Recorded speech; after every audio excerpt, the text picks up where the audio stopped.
Prince Shivaji Maratha boarding house संचलित new polytechnic मध्ये आजच प्रवेश घ्या।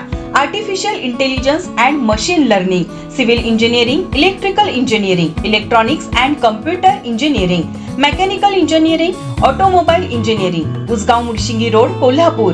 प्रवेशासाठी संपर्क 8799926060 आणि 8799926070।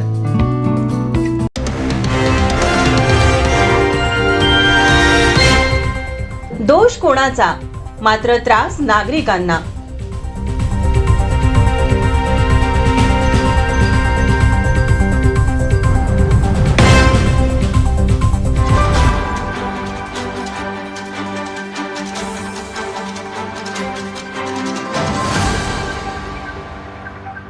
कोल्हापुरातील मुक्त सैनिक वसाहत परिसरातील मोकळ्या असणाऱ्या महापालिकेच्या आवारात एका बिल्डरने कोणा एका मालकीच्या बांधकामातील मातीचा भर येथे आणून टाकला आहे।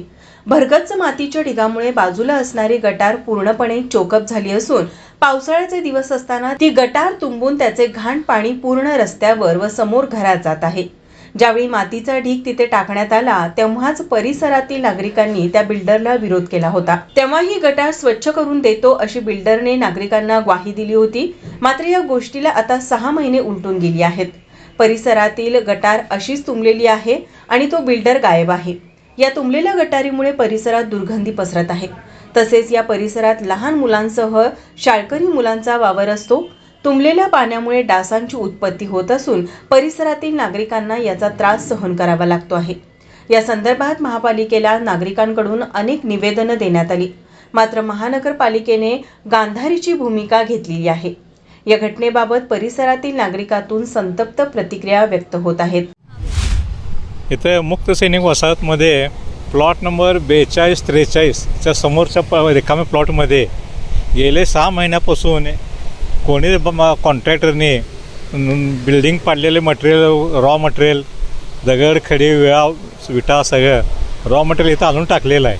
आणि ते टाकल्यानंतर त्याने विचारलं असता आम्ही 2-3 महिन्यामध्ये ते सगळे रिकाम करून तुमचं चोकअप झालेला गटार वगैरे क्लिअर करून देतो असं सांगितलेलं होतं। जवळपास अद्याप 6 महिने होऊन गेले। पावसाळा सुरू होण्यापूर्वी त्यांनी केलेलं होतं ते, तरी ते काही साफ केलेलं नाही। त्यामुळे आता पावसाळ्यात काय होतं आहे, जरा देखील पाऊस पडला की पाणी साचतंय आणि सगळं रस्त्यावरून खाली प्लॉट नंबर 42 ते 44 इथून सगळं पुढं पाणी रस्त्यावर येते। मग रस्त्यावर त्यामुळं थोडा देखील पाऊस पडला तर ते पाणी सगळ्या रस्त्यावर येऊन समोरच्या घरामध्ये आणि प्लॉटमध्ये येते। त्यामुळे डासांचं साम्राज्य मोठ्या प्रमाणात झालेलं आहे आणि बरीच वयस्कर माणसं, लहान मुलं आजारपण नेहमी पडायला लागलेले आहेत। त्यामुळे महापालिकेने त्वरित दखल घेऊन त्याची कार्यवाही करण्यात यावी। महापालिकेने सांगितलं त्याप्रमाणे मी समोरच राहतो। इथे जी घाण पडलेली आहे, पाठीमागे जी घाण पडलेली आहे याच्याबरोबर समोर माझं घर आहे। मी वेळोवेळी कॉर्पोरेशनच्या अधिकाऱ्यांना, संबंधित लोकांना याची सूचना केलेली होती। त्यावेळेला देखील आम्हाला सांगण्यात आलं होतं की हे गटर वगैरे नंतर साफ करण्यात येईल, कारण गेल्या 6 महिन्यापर्यंत इकडं कोणी आलेलं नाही। कॉर्पोरेशनच्या अधिकाऱ्यांना भेटल्यानंतर देखील त्यांनी फक्त आश्वासन दिलेत, त्याच्या व्यतिरिक्त कुठलीही कारवाई झालेली नाही। आता आम्हाला या पावसाळ्यामध्ये पाणी साचलेलं तुम्ही बाजूला बघताय, याचा खूप त्रास व्हायला लागला आहे, डासांचाही प्रादुर्भाव व्हायला लागला आहे।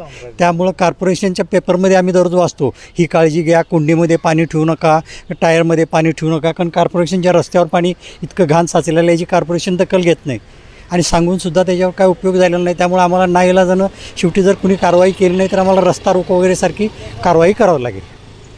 जर या रविवारपर्यंत ही गटार स्वच्छ करून मिळाली नाही तर परिसरातील नागरिकातून मुक्त सैनिक वसाहत मेन रोड सिग्नल असलेल्या रस्त्यावर रास्ता रोको आंदोलन करण्यात येईल असा इशारा नागरिकातून देण्यात आला।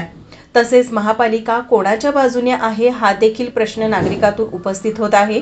एकीकडे प्रशासन नागरिकांना आरोग्याची काळजी घ्या म्हणून आश्वासन देतं आणि दुसरीकडे त्याच नागरिकांच्या आरोग्याशी खेळतं। ही बाब प्रत्येकाच्या मनाला टोचणारी आहे। कॅमेरामन नाजत्तारसह अमृता पवार, माझा महाराष्ट्र, कोल्हापूर। नमस्कार, मी प्रथमेश परब। माझा महाराष्ट्र कोल्हापूर या चॅनलला लाईक करा, शेअर करा आणि सबस्क्राईब करा।